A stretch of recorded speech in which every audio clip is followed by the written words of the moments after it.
Hello, welcome to METV. We're here live at Broncosville here in Western Michigan University with Coach Steve Hawkins, and who is an avid supporter, I would think of. They encourage me, I'm young. As Coach, you know, we do special things with clothing and trying to motivate the youth.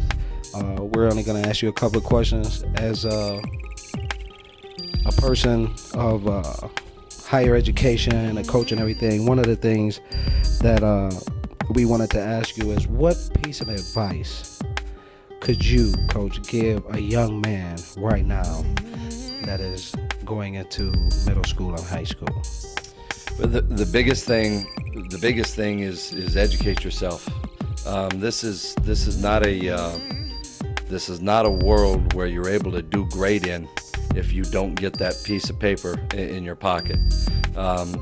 On the other hand, we as adults, and this is why I'm behind you, we as adults have to make sure that we make life hopeful for these people, because at the same time, here in Kalamazoo, for instance, we've got close to a 50% minority dropout rate, and it's been that way for over 15 years now.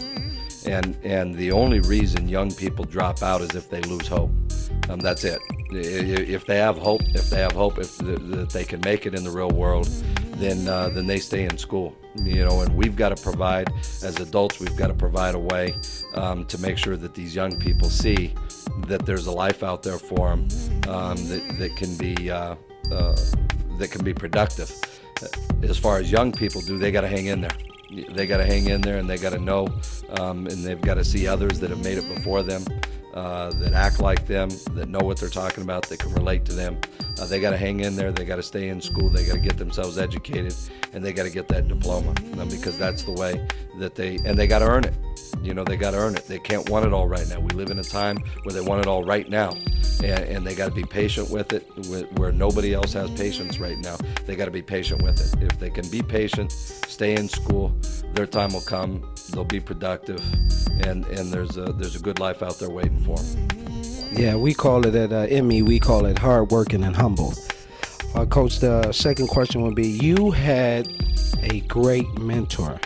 Could you give us a little bit of what that was like to have such a great mentor in John Wooden? Yeah, Coach Wooden came at a time in my life, in terms of the Emmy and the whole slogan. It couldn't have been more appropriate for me. I was at a point in time in my life where I was truly thinking about my future, and Coach Wooden entered my life. And at that point in time, he was the one that I looked up to, and I could see that he's the one that made me want to get into coaching, because I felt like I could have an effect on young people's lives, and that was where my calling ended up coming from. Seeing the effect that he had on people that at that point in time were grown men, had moved on, had families, but they still looked up to Coach Wooden and revered him as a role model, and how much they had learned from him when they were in college, not about basketball, and not about winning championships, but about helping them prepare for life after the ball is done bouncing, which is really what we're here to do. And so when I saw that he had that sort of effect on men that were 30, 40, 50 years old, when I had met him, I knew that this was something that I wanted to do, and I could have an effect on young people's lives. Yeah, we know John Wooden inspired me once as a coach as well. My third and last thing would be about John Wooden. And the question is there 3 things that you carry that you could pass on to the youth of today that you received from John Wooden? 3 things that I carry. Number one would be his pyramid of success. He developed a program a long time ago, not really even a program, but a philosophy. What he was concerned about was that, and he tells the story a heck of a lot better than I do, but he was a teacher, and what he found out was that some kids, we're not all built the same. We're not all made the same. Thank goodness for that. And when but yet some people put out their very best effort in a math class. I mean, if you put out your very best effort in a math class and I put out my very best effort in a math class, you may get an A and I may get a C, but I couldn't have done any better because it's the best effort that I could give.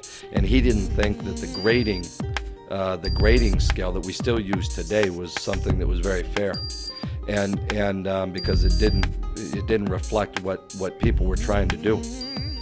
So he came up with the pyramid of success, which is a way, and at the very top of the pyramid was his definition of success, which would be the second thing that we try and run our program here at Western Michigan by. And his definition of success is peace of mind, which is a direct result of self-satisfaction that you could become, the direct result of self-satisfaction in the effort that you could become the best that you're capable of becoming. In other words, success in today's world, so many times people want to put a number by success. So when it comes to success, they say, if somebody says you're a successful businessman, then they say, oh, well, you must make a lot of money. If you're a successful car dealer, well, you must sell a lot of cars. If you're a successful basketball coach, well, you must win a lot of games. They always want to put a number by it. But yet I've witnessed it with my own two eyes. I've seen great coaching jobs done by people that end up at 500, but they got the most out of their team in that particular year. And we do the same thing here with our student athletes, with our basketball players. Some of these guys may end up back in the classroom. Some guy may go into the same classroom, and some guy's capable of an A, some guy's capable of a C.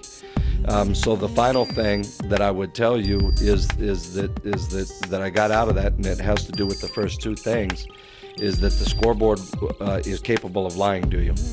Okay, and just like your bank account is capable of lying to you, there's a lot of things out there in this world that can lie to you, that people hold true and hold to believe to be true, but aren't really true. And what I mean by that is we've all won a basketball game before that we did not play well in. Okay, and that scoreboard, even though we won, we have an empty feeling inside. And where that empty feeling comes from is you didn't put out your best effort. Okay, on the other hand, there's been basketball games before, as competitive as I am, there's been basketball games before that we've lost, and I've gotten over fairly quick, because after I looked at the film, I said to myself, you know what, we played hard, we played well, this is as good as we could play, and the other team's better. You shake the man's hand and you move on to the next game, and those would be the things. Those would be the things probably more than anything else that I'd take from Coach. Well, you heard it live right here with Coach Steve Hawkins. God bless y'all, and we're signing off here at METV. Hi, I'm Steve Hawkins, the head basketball coach at Western Michigan University, and you're watching Emmy Live TV.